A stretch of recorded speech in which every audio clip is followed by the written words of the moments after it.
Pag-Ibig sa Tinubuang Lupa.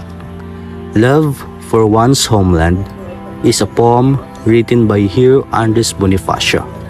The said poem was published in the first issue of Kalayaan.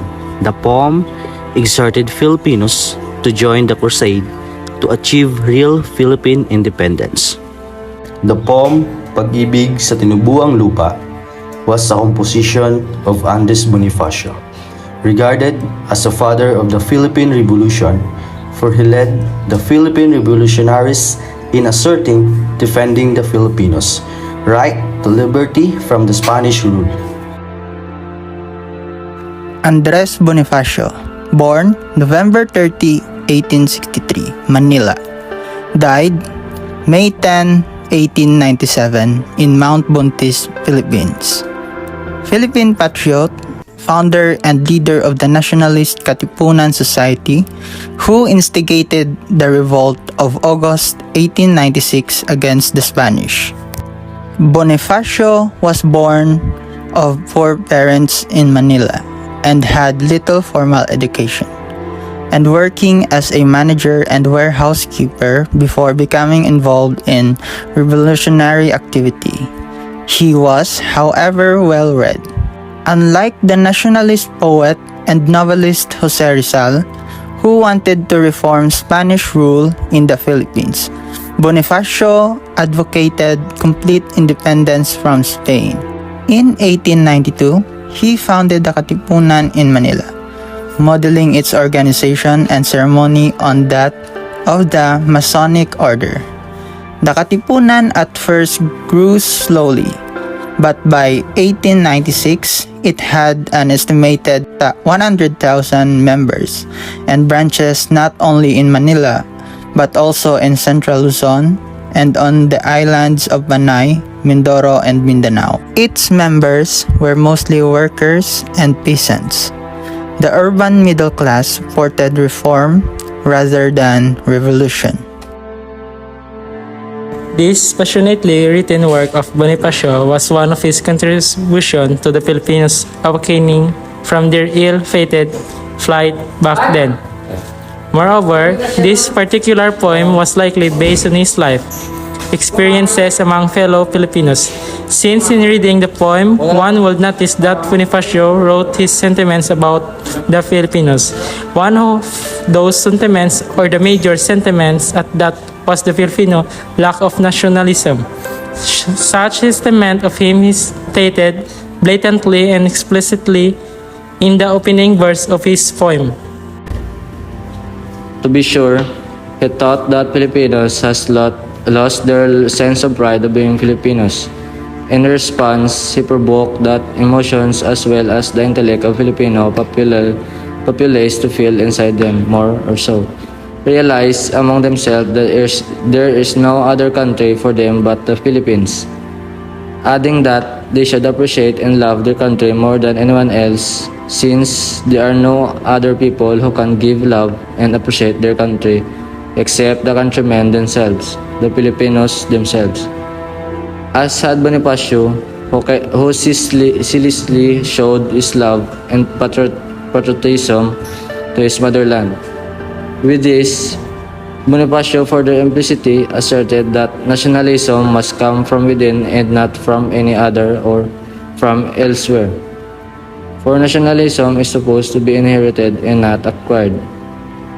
That is why it pained him to see why Filipinos found it so hard to exude this, or so taught to them.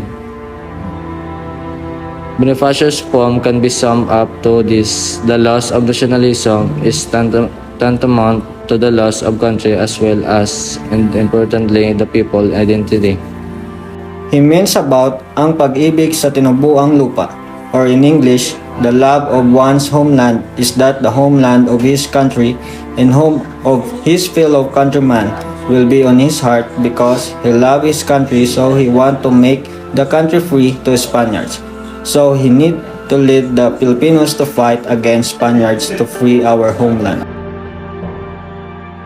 The Kartilya ng Katipunan, English Primer of the Katipunan, serve as the guidebook for new members of the organization. which laid out the group's rules and principles. The first edition of the Cartillo was written by Emilio Jacinto. Emilio Jacinto was born in 1875 on the 15th of December. He was the only son of a man named Mariano Jacinto and a woman named Josefa Dizon. Shortly after he was born, his father passed away. This untimely death forced his mother to send Emilio to live with his uncle, Don Jose Dizon. His mother believed that his uncle could care for the young Emilio better than she could after the death of Mariano.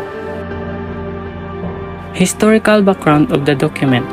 In 1986, Andres Bonifacio, the father of the Philippines Revolution and once the president of the Supreme Council of the Katipunan, penned the duties of the Sons of the People, a list of the duties and responsibilities to be followed strictly by every member of the organization. The rules constitute a decalogue and embodied Bonifacio's passionate beliefs. The Cartillo's main teaching is to demonstrate true love of the native land and sincere compassion for others, for fair and true Britain shall be regarded by all. The document was written prior to the August 1896 revolutionary movement of the Katipunan. The Katipuneros, upon joining the Katipunan, were required to read the Cartilla and adhere to its code of conduct.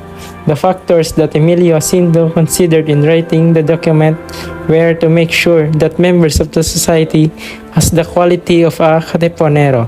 The document also intended to make the Filipinos understand what real Katipunero is. The Katipunan served as an awakening call for the Filipinos to fight for their freedom. When they started, they were approximately 4,000 pioneer members, but it grew as much as 400,000 when it was discovered, a sign of how it was awakened the nationalism of the Filipino. The Philippine Declaration of Independence was proclaimed by Filipino Revolutionary Forces General Emilio Aguinaldo on 12 June 1898 in Cavite, El Viejo, Philippines. On this day, 120 years ago, General Emilio Aguinaldo declared the Philippines independence from Spain. However, neither Spain nor the United States recognized the declaration. The Spanish rule of the Philippines officially ended with the Treaty of Paris of 1898, which also ended the Spanish-American War. In the treaty, Spain ceded control of the Philippines to the U.S. The Philippine name after King Philip II of Spain would finally become independent in 1946. The Declaration of Independence is one of the important milestones in Philippine history. We was colonized by many countries for a long time. It is important for it will display the respect we have to those people who give their lives to fight and defend our country. It's also important to keep the spirit of patriotism alive and spread awareness of our Filipino culture.